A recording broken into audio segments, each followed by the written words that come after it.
Hai semuanya, Assalamualaikum warahmatullahi wabarakatuh. Kembali lagi di channel YouTube-nya aku.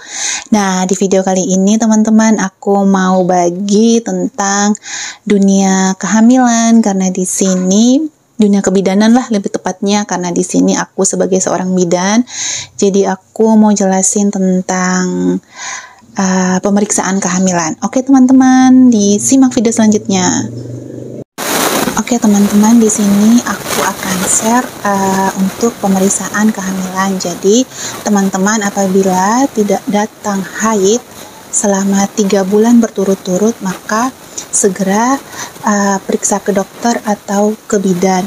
Nah, pemeriksaan kehamilan itu paling sedikit 4 kali selama kehamilan. Yang pertama 1 kali pada trimester pertama atau 3 bulan pertama. Yang kedua 1 kali pada trimester kedua atau pada 3 bulan kedua, dan 2 kali pada trimester ketiga atau 3 bulan ketiga atau umur kehamilan 7 sampai 9 bulan.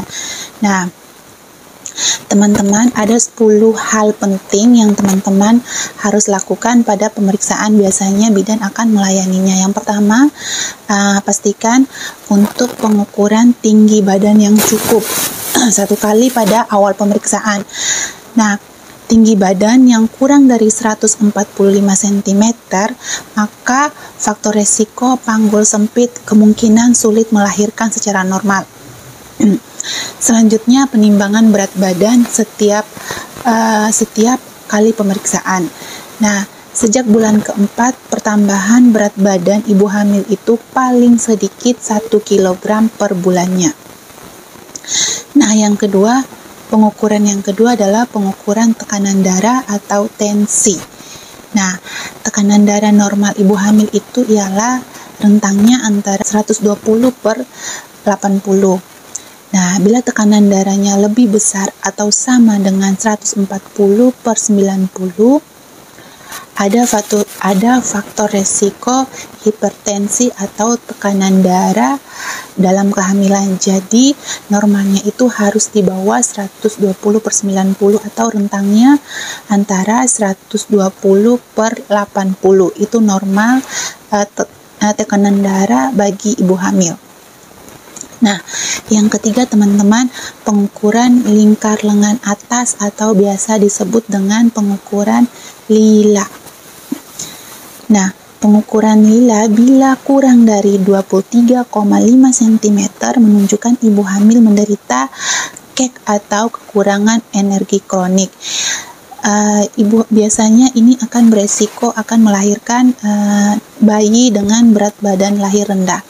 Jadi normalnya itu harus di atas 23,5 ya teman-teman. Itu biasanya lengan kiri ya. Biasanya kalau kita biasa bekerja dengan menggunakan tangan kanan, maka pengukurannya dilakukan pada tangan kiri. Jadi normalnya itu ialah lebih dari 23,5 cm. Nah, selanjutnya yang keempat ya teman-teman, selanjutnya pengukuran tinggi rahim atau pengukuran TFU. Nah, pengukuran TFU ini ialah pengukuran tinggi fundus uteri. Nah, pengukuran tinggi rahim ini berguna untuk melihat pertumbuhan janin apakah sesuai dengan usia kehamilan. Biasanya kita pakai metelik ya teman-teman, atau dengan pengukuran menggunakan jari biasanya.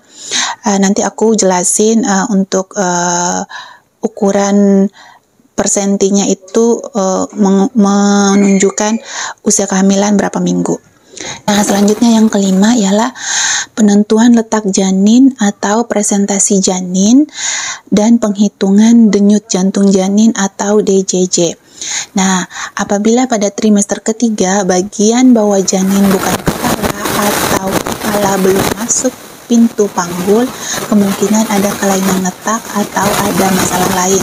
Nah, dan untuk pemeriksaan DJJ-nya ini normalnya harus 120 sampai 160 kali per menit ya teman-teman. Nah, apabila kurang dari 120 atau lebih dari 160, maka harus dilakukan kita mengecek ulang kita mengecek ulang selama 15 menit kemudian. Ibunya diistirahatkan dulu, dikasih air minum, bed rest total selama 15 menit. Selama 15 menit nanti akan dilakukan pengukuran DJJ yang kedua kali. Nah, apabila masih tinggi, masih lebih dari 160 kali per menit, maka segera merujuk. Nah, apabila sudah turun di angka kurang dari 160, maka bisa dianjurkan untuk pasiennya untuk pulang. Nah, yang keenam adalah penentuan status imunisasi tetanus toksoid atau imunisasi TT. Nah, pada pasien bila mana diperlukan mendapatkan suntik tetanus toksoid sesuai anjuran petugas kesehatan untuk mencegah tetanus pada ibu dan bayi. Nah, pada imunisasi TT ini fungsinya untuk mencegah tetanus toksoid pada ibu dan bayi. Nah, rentang waktu imunisasi ini yang ada 5 kali pemberian imunisasi TT. Yang pertama, TT yang pertama dilakukan 1 bulan. Nah, untuk TT pertama ini adalah langkah awal pembentukan kekebalan tubuh terhadap penyakit tetanus. Nah, yang kedua, TT2 ini minimal selang waktunya ialah 1 bulan setelah TT pertama. Nah, lama perlindungannya ialah 3 tahun. Nah, yang ketiga, TT3 ini selang waktunya minimal 6 bulan. 6 bulan setelah TT2. Selang waktunya ialah 5 tahun.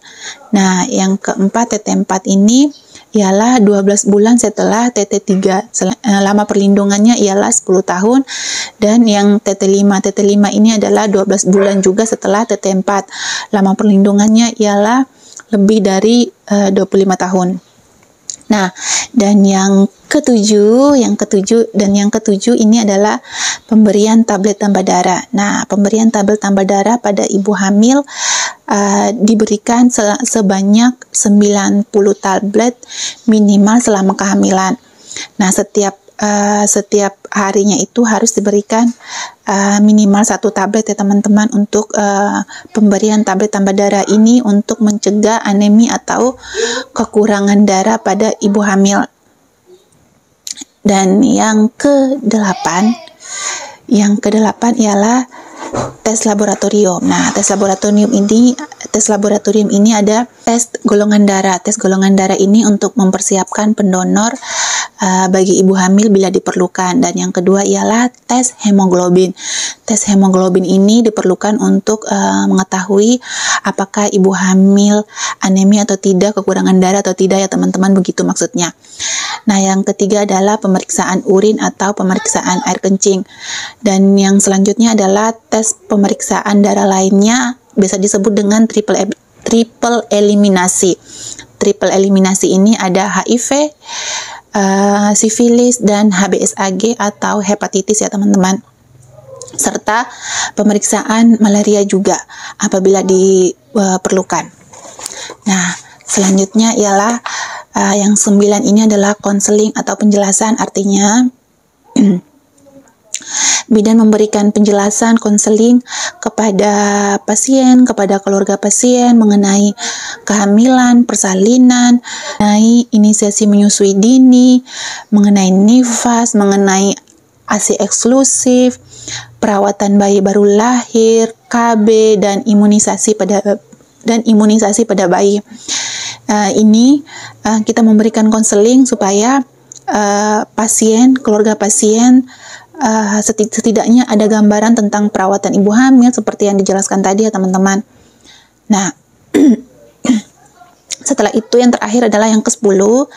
Yang ke-10 ini adalah tata laksana atau mendapatkan pengobatan semisal ibu hamil mengalami masalah, mengalami kegawat daruratan. Jadi bidan memberikan tata laksana kasus dan memberikan pengobatan.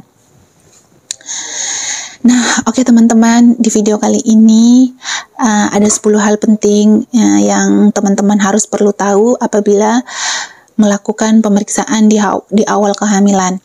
Jadi teman-teman nanti ketika pemeriksaan ada namanya buku kesehatan ibu hamil baru, pasti akan dikasih buku pink, buku kesehatan ibu. Jadi teman-teman nanti isinya ada data pasien, ada alamat pasien, ada nomor telepon pasien, ada nomor JKN-nya, nomor KIS-nya, ada nomor NIK-nya, ada nomor bidan yang bisa dihubungi, dan lengkap di sini ada hasil pemeriksaan pasien.